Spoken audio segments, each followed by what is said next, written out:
Olá, você que me segue no Rodrigo Silva Arqueologia. Não esqueça sempre de ativar o sininho de notificações, se gostar, dar o seu like e ajudar a divulgar essa mensagem para todas as pessoas. Agora eu trouxe você aqui a cidade de Sardes. A cidade de Sardes é mencionada no Novo Testamento, especialmente no Apocalipse, quando uma das cartas que o apóstolo João dirige às 7 igrejas da Ásia Menor é justamente destinada à comunidade cristã da cidade de Sardes. Mas eu quero chamar a sua atenção para uma outra coisa aqui. Aqui na cidade de Sardes nós temos os restos que estão sendo escavados pela Universidade de Cornell e pela Universidade de Harvard. São os restos arqueológicos de um banheiro público da época. Um banheiro público. Muito do que tem da cidade aqui é do período bizantino, mas nós temos ainda aqui um banheiro público romano, como eram aqueles banheiros usados na época do apóstolo João. O que eu vou explicar no início desse vídeo vai soar engraçado, constrangedor, talvez vai ser motivo de riso de muita gente que começar a assistir esse vídeo, mas fica comigo até o final, que o que aparenta ser no início apenas uma curiosidade cômica do passado, vai terminar de modo sério e talvez vai surpreender alguns de vocês. Muito bem, as pessoas tinham um banheiro público. Vamos lá então, as primeiras coisas que vão talvez chocar ou surpreender vocês.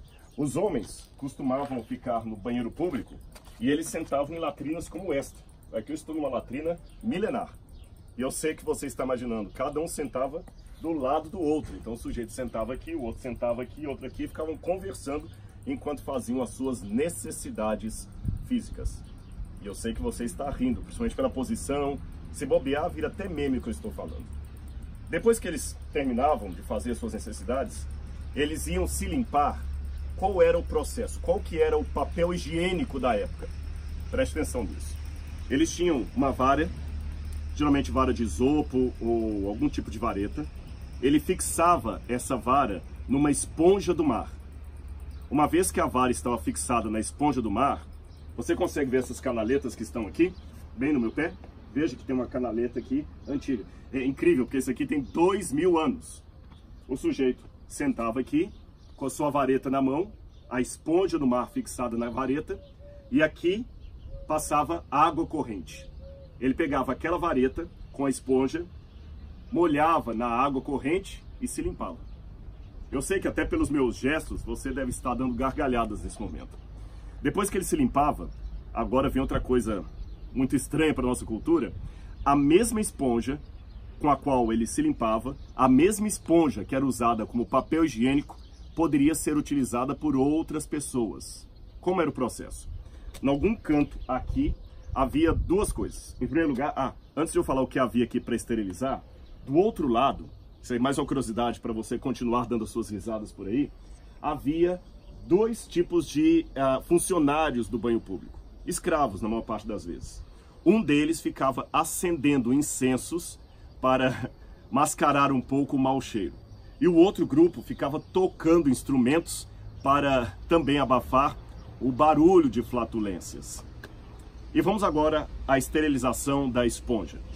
Como eu falei, repito, por mais nojento que seja para a nossa cultura, a mesma esponja que servia de papel higiênico era usada por várias pessoas. Ele pegava a vara com a esponja que ele utilizou e colocava por aqui numa bacia cheia de vinagre. Já havia nos tempos greco-romanos a ideia de que o vinagre era uma espécie de desinfetante, que ele purificava os objetos. Então, repetindo, o sujeito usava a latrina aqui tinha água corrente, molhava a esponja com a vara na água corrente, se limpava, depois pegava aquela vareta com a esponja e colocava numa bacia cheia de vinagre. Agora, como é que eu posso terminar uma descrição tão constrangedora de maneira séria e que vai fazer você pensar e refletir um pouco? Se você tiver uma Bíblia aí, abra comigo no Evangelho de João. Eu vou ler aqui justamente o capítulo 19, versos 28 em diante, que fala da morte de Jesus. Pegou sua Bíblia? Então preste atenção na leitura. João 19, 28. Depois, vendo Jesus que tudo já estava consumado para se cumprir a Escritura, disse: tenho sede. Estava ali um vaso cheio de vinagre. Ora, por que estaria um vaso cheio de vinagre no Calvário? a explicação mais lógica que eu tenho à luz da arqueologia é que a referência do apóstolo João é a algum banheiro público que houvesse perto do lugar de crucifixão de Jesus. Estava ali um vaso cheio de vinagre. Embeberam de vinagre uma esponja e, fixando-a num caniço de sopo, lhe achegaram a boca. Quando, pois, Jesus tomou o vinagre, disse: está consumado. E, inclinando a cabeça, rendeu o espírito. Acho que você já entendeu onde eu queria chegar. O Filho de Deus, na cruz do Calvário, sentindo sede, dor, abandono, pediu: dá-me água. Aquele que era a fonte da água da vida, aquele que falou para a mulher samaritana: se você soubesse quem te pede água, você que me pediria e eu te daria a água que não dá mais sede. Aquele homem, que era a água da vida, teve sede. E o que deram para ele beber? Uma esponja, provavelmente de banheiro, embebida num vinagre, provavelmente de banheiro, para lhe mitigar a sede. É como se eu limpasse os lábios de uma pessoa com papel higiênico sujo tirado da latrina. Há duas possibilidades com relação a esse ato do soldado romano. Alguns pensam que não foi um desejo de mitigar a sede de Jesus ou de aplacar-lhe o sofrimento, mas sim de aumentar ainda mais a humilhação e a violência daquela condenação. Outros grupos, como nós temos, por exemplo, no livro Desejado das Nações, acreditam que não, que aquele soldado talvez seria aquele que reconheceu este verdadeiramente é o Filho de Deus e, tomado talvez de um desespero para aliviar a dor de Jesus, ele correu e pegou o que estava na frente ali, o que estava mais próximo era o vinagre. Como soldado romano, ele sabia que o vinagre podia trazer um fator de entorpecimento, como se fosse um tipo de ópio para a dor. Sabe, na guerra, quando o pessoal coloca morfina para aliviar a dor e a pessoa fica meio assim, fora de si e consegue sobreviver mais à dor, ou antes de inventarem os tipos de anestesia que eles usavam bebida alcoólica para embriagar a pessoa antes de amputar-lhe uma perna, talvez aquele soldado romano, movido de compaixão, talvez pensou: puxa, eu sei que é nojento, mas na guerra eu vou pelo menos aliviar a dor dele. Seja pela primeira hipótese, enfatizar o sofrimento, a humilhação, ou pela segunda hipótese, um gesto de caridade do soldado, duas coisas ficam notórias. Em primeiro lugar, a humilhação de Jesus foi maior do que você imaginava, não é? Segunda coisa que fica patente aqui.